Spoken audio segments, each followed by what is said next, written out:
This is an analogy that I often use to describe what it's like to be in the leadership space. And I think this realization comes especially when you've been in a leadership position for a long time. I am particularly speaking to those of you who've been doing this for quite a while, who maybe grew into it, or at some point were promoted, or you just took the next logical step in your company or your career. You now find yourself at a crossroads, maybe wondering, how well am I really doing? Some of you may have had some formal training, leadership development. For some of you, that may not have been available. I just want you to know that that feeling of not knowing what you're doing entirely, maybe sometimes doubting or second guessing yourself, that is actually quite normal. Because we do something really strange in this leadership space. Think about it. When you go to get your driver's license, right, you train for a certain amount of time before you get the license. Here in Europe, I don't know what it's like in other countries, but I imagine similar. You train with someone who controls certain parts of the car before you get to do that yourself fully. So step by step, you gather the skills and you learn to trust in your own ability to drive. And eventually, they give you more control. Then you take a final test, which is not just practical, but also theory. And only after you pass the test will you get your driver's license, will you get permission to actually drive a vehicle. Only after you pass this rigorous testing process, you now receive a paper that says you're eligible and safe to drive. Only then are you allowed into traffic to do something as responsible as driving a vehicle and interacting with other people in traffic. Now, here's the interesting thing. There is no such process when you become a leader. Now, here's the interesting thing. There is no driver's license for becoming a leader. When you become a leader of a team or a department, and I'm not saying that there's no kind of vetting process, but there is no exam that you have to pass. There's no training program built in before they send you on the road. And so many of us are in a leadership position where we kind of grew into it. Maybe we were experts in our fields or just good at our jobs, but that is very different from leadership. Being good at your job doesn't necessarily mean you know how to lead yourself, let alone other people, right? So, because there's no driver's license for leadership, we have to find our own way. We have to search for things that help us. Does this feel familiar to you?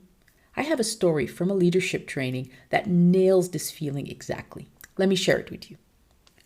I remember a training where during the introduction, there was a participant. He was an IT guy, very technical, and he said something to a colleague. He said, with a computer, at least, we can restart it. With code, I know we can rewrite it. But with humans, you have to be very, very careful. And it was just so funny. Because of the way he said humans, it actually sounded like he was an alien discussing with this other alien and they weren't part of the human race. But even though it was funny, what struck me is that many leaders actually think this way. He shared a fear that lots of leaders have. One thing I always tell leaders is it doesn't have to be perfect. It's not about perfection. It's about getting it done.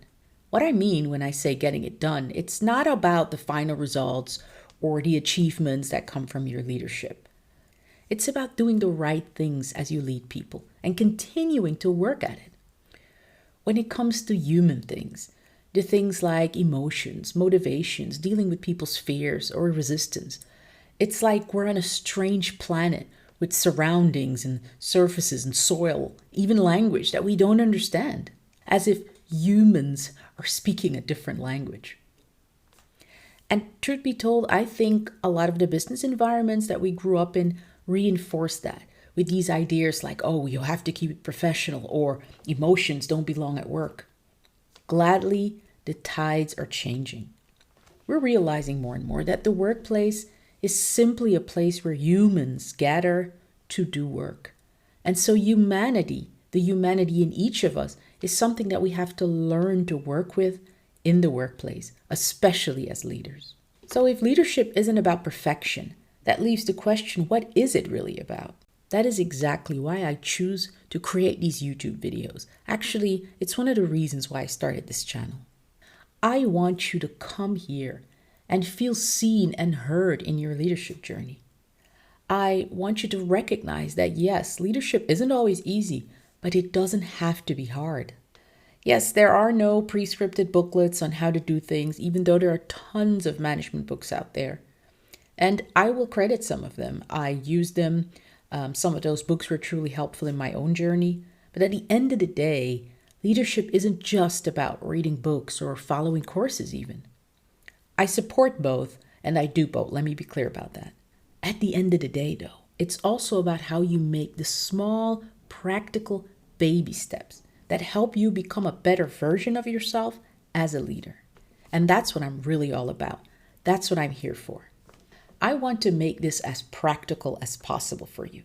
Whether I'm sharing big market insights or doing a deep dive on a particular skill set, I want you to know that my purpose is that I always want to help you make the next move. So if you're the kind of person that likes practicality, if you want to go from insight to how to do it yourself, then please feel welcome here in this channel. Please know that I'm trying to create the things that bring true value to you. So that also means that I'll ask you, share with me, where are your thoughts going? What topics interest you? What do you find valuable to learn more about? Does this style where I translate these big insights into some practical things that you can do, does that really help you? It's important for me as I start out this channel, and that's why I've come on here to speak about this today, because I want to test it and I want to refine it, and I need your input to do that. I'm genuinely looking forward to creating more valuable content for you, and if there are any topics or ideas that you have right now, please, if you need to, pause the video and drop them in the comments right now. Who knows, I may be able to do some future videos for you. I want to end this video on a personal note. Now, I've met many leaders who have been doing this, been in a leadership role for a long time. So they're not at their first feedback round, they're not doing their first assessment, maybe they've even completed multiple programs. They've been through quite a lot. And if that is you, let me ask you this one question. When it's all said and done, when it's all over, what will I be most proud of? Let that sink in for a minute. And before you rush to answer with maybe an achievement, a project, a deliverable, just pause and think for a minute. What is it about you as an individual, as a human, that you would be proud of? What would you want people to talk about long after your leadership role or even the organization you work for has ended? Now, I don't want to sound dramatic, but when you finish giving the world everything you were able to give it, what would you like people to remember about you? If you can capture that essence and infuse it into every day that you get to lead, then I believe that you're onto something great. If you can capture that essence and pour it into everything you have to give every day as you lead, then I think you're onto something great. And that to me is an opportunity we all have. Whether we are formal leaders or not, we have a chance to leave a legacy.